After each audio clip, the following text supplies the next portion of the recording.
Esperanza en medio del sufrimiento. Un estudio inductivo en las cartas del apóstol Pedro con el pastor Víctor Manuel Buitrago Cruz. Bienvenidos a este apasionante estudio en la palabra de Dios. Bienvenidos a nuestra lección número 3 de Pedro Inductivo. Padre, te damos gracias por este momento en el que vamos a estudiar tu palabra. Y como siempre, Señor, te rogamos que sea tu Espíritu Santo quien nos enseña, quien nos lleva de la mano a través de cada versículo para que aprendamos conforme a tu gracia y a tu poder. En el nombre de Cristo Jesús, amén y amén.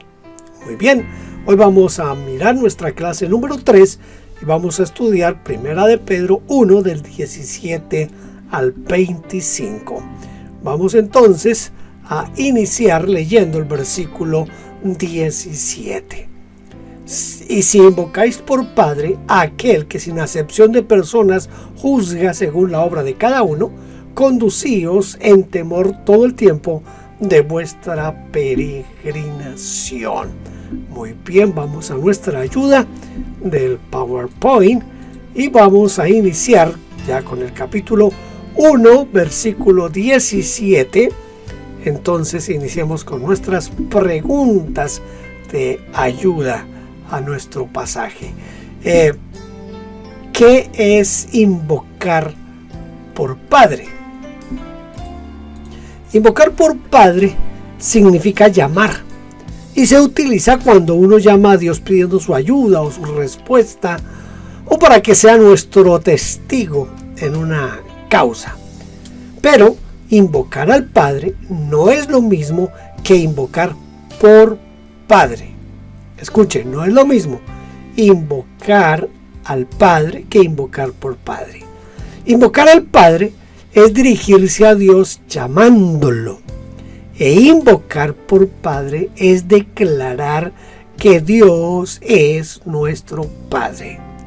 La Biblia de Jerusalén traduce de la siguiente manera: y si llamáis Padre a quien sin acepción de personas juzga a cada cual. Es decir, que Dios es nuestro Padre y estamos afirmando que tenemos sus mismas características, como vulgarmente se dice, de tal palo, tal astilla, de tal padre, tal hijo. ¿Ah? ¿Cómo le parece esta parte? ¿Qué es peregrinación?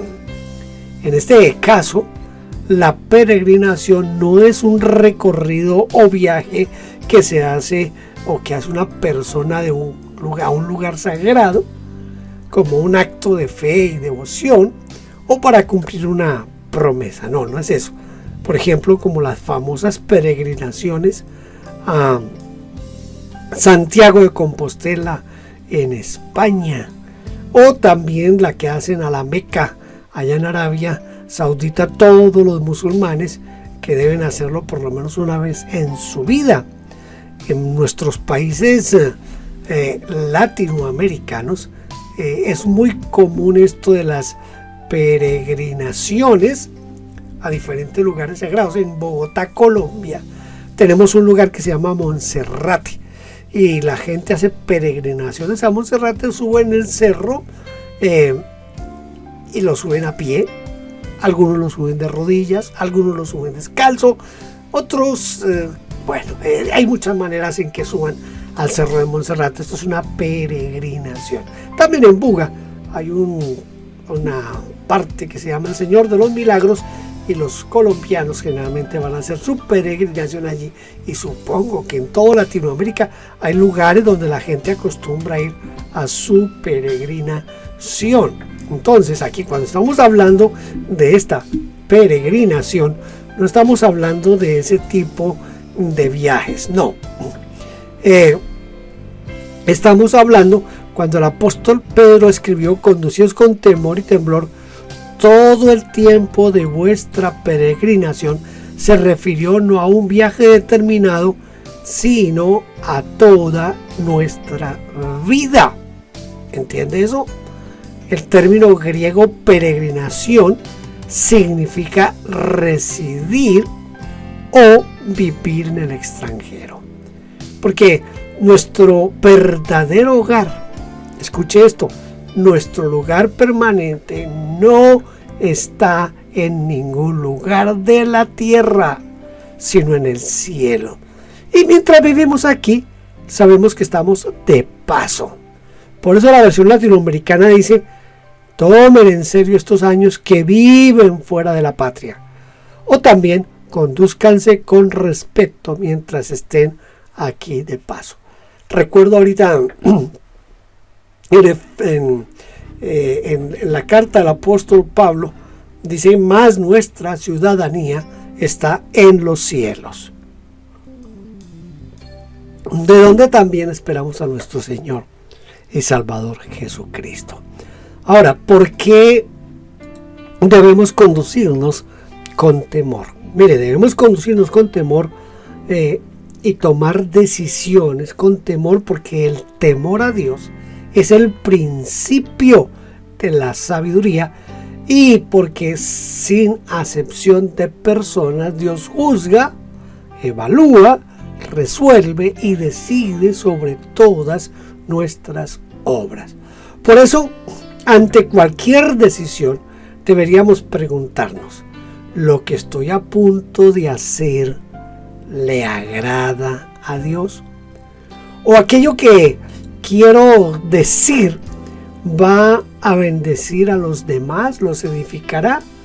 Porque en nuestra vida estamos de paso y pasaremos por aquí solo una vez, ya que nuestro hogar permanente es en los cielos. Nunca olvidemos eso, que estamos solamente de paso aquí.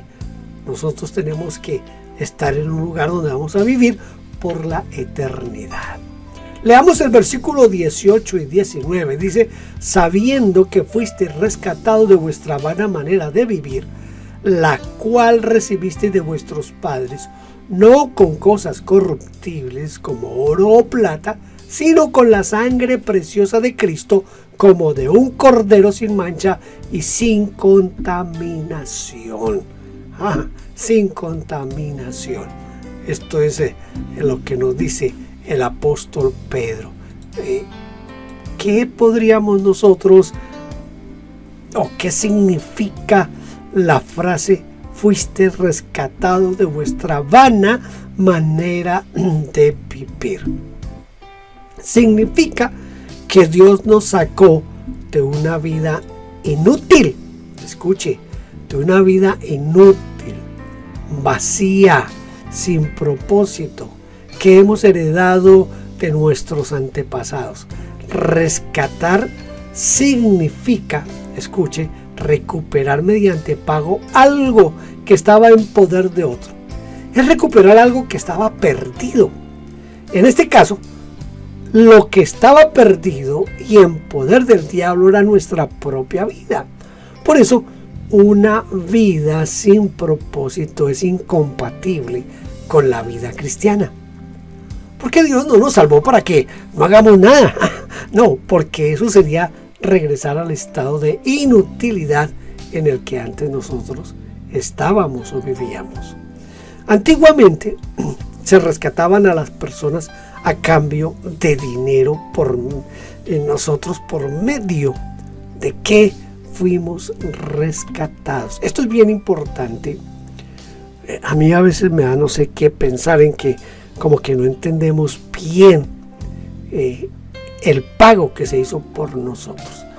El texto original dice que fuimos rescatados no con cosas corruptibles, ¿sí?, como oro o plata, sin la palabra como. Vuelvo y le leo.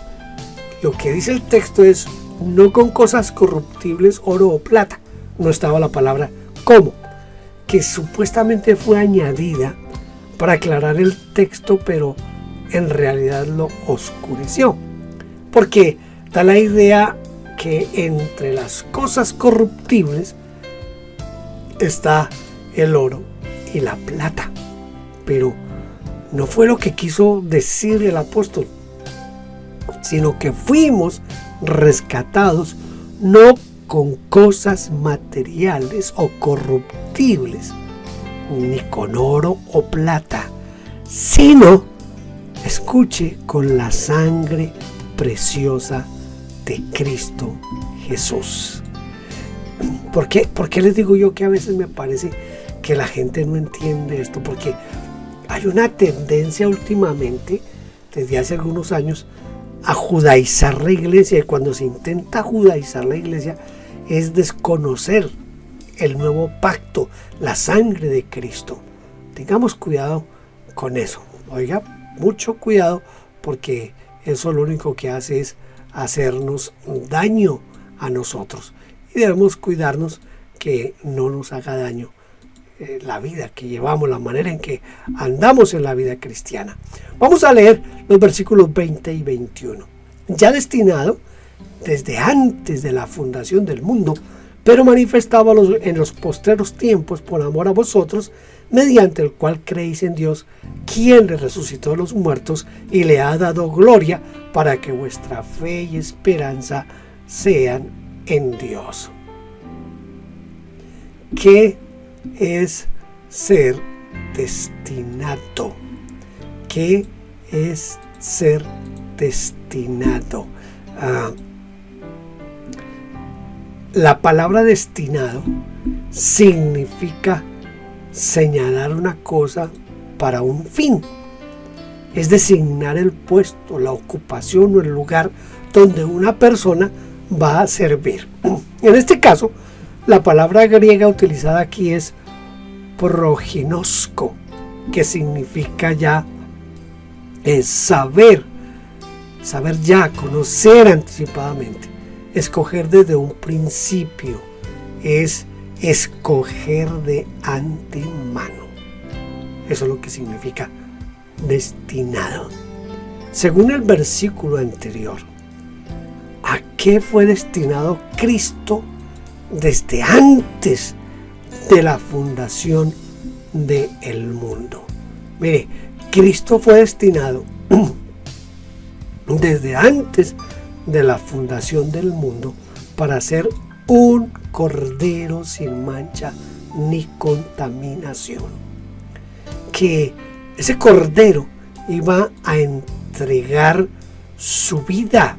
Escuche, iba a entregar su vida y derramar su sangre como pago de nuestro rescate. Por lo tanto, la muerte de Cristo en la cruz no fue un accidente o un crimen que podría ser evitado, sino el resultado de un plan que fue elaborado por Dios desde antes de la fundación del mundo, cuando ni siquiera el hombre y la mujer existían.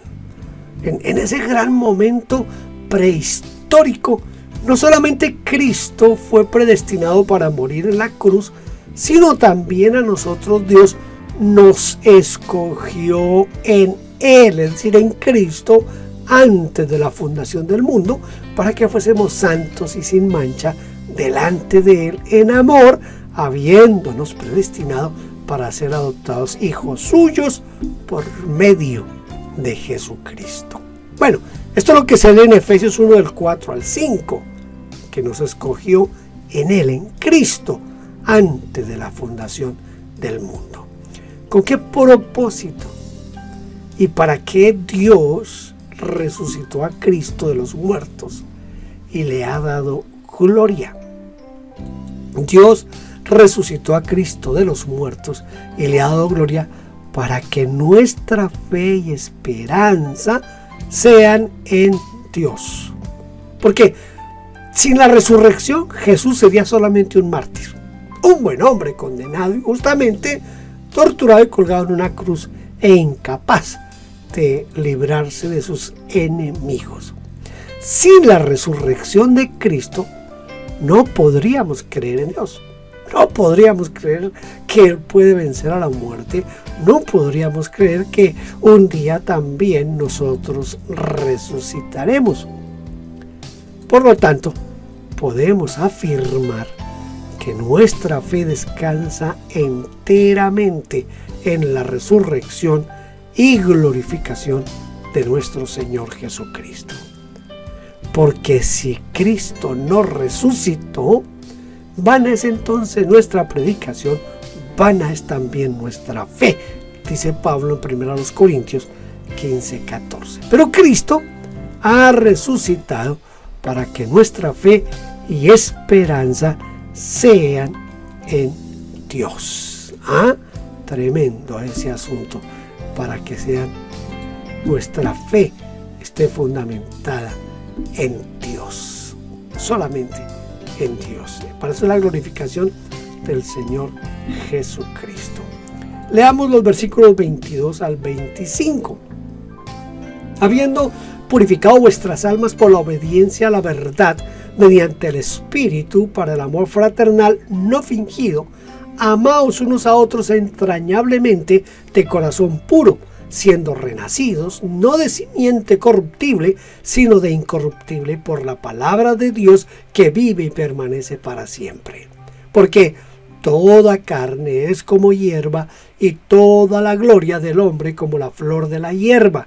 La hierba se seca y la flor se cae, mas la palabra del Señor permanece para siempre, y esta es la palabra que por el Evangelio nos ha sido anunciada.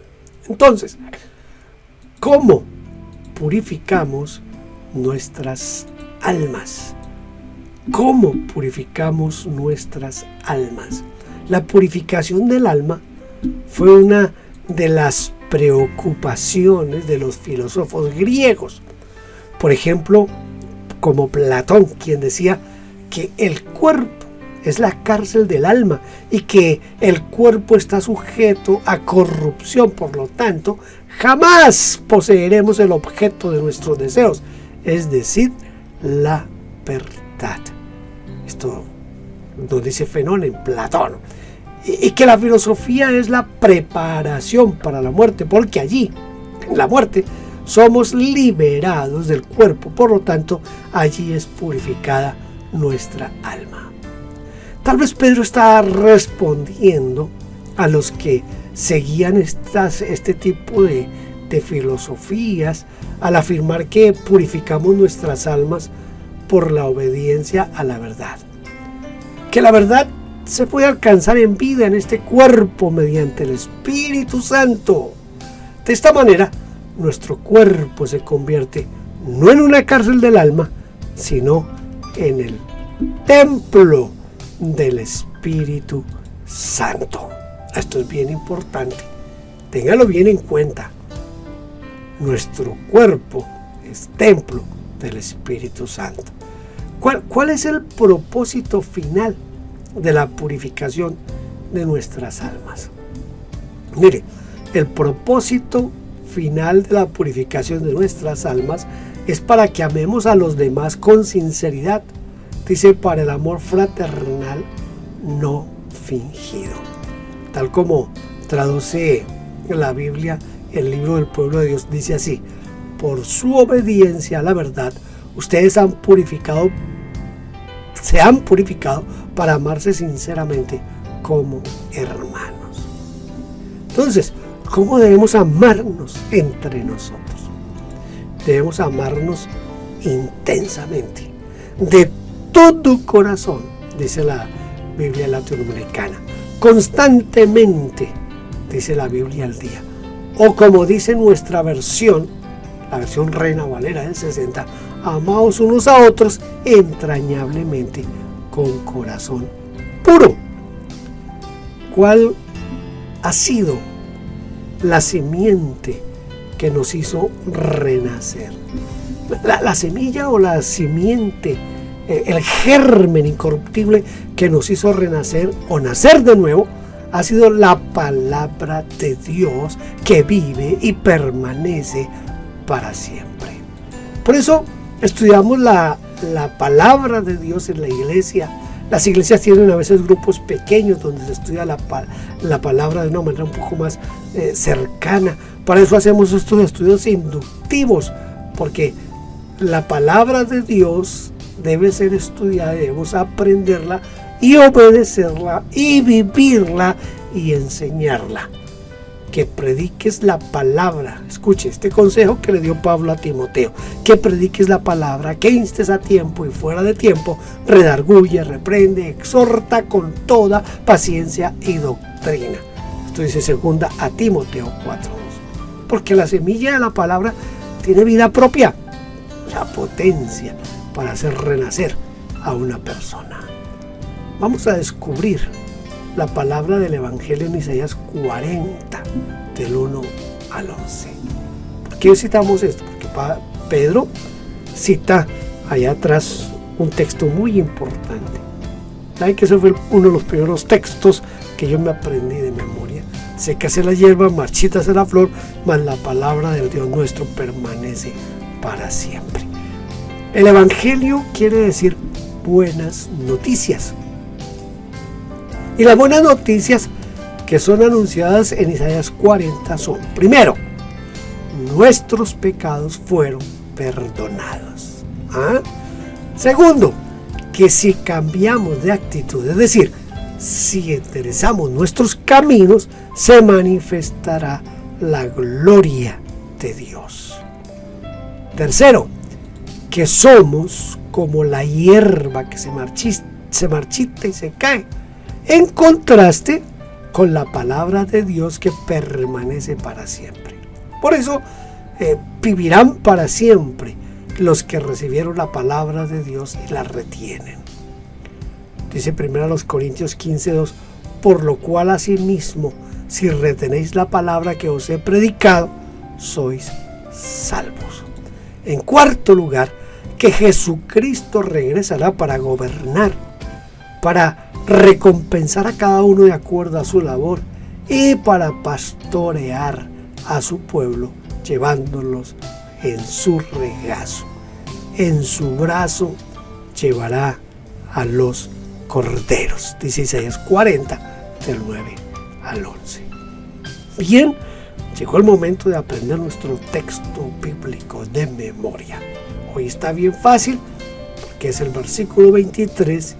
Dice: siendo renacidos, no de simiente corruptible, sino de incorruptible, por la palabra de Dios que vive y permanece para siempre. Que vive y permanece para siempre. A ver, démosle otra lectura y tratemos de memorizar Primera de Pedro 1:23. Siendo renacidos no de simiente corruptible, sino de incorruptible, por la palabra de Dios que vive y permanece para siempre. Apréndaselo. ¿Qué tal si se aprende de memoria Isaías 48? Sécase la hierba, marchítase la flor, mas la palabra del Dios nuestro permanece para siempre. Son fáciles esos dos textos para aprenderlos, ¿verdad? Llegamos al final de nuestra lección número 3. Espero que esté con nosotros en la lección número 4. Dios le bendiga. Gracias por vernos. Déjenos su huella suscribiéndose y comentando. No olvide campanita y compartir. Dios le bendiga.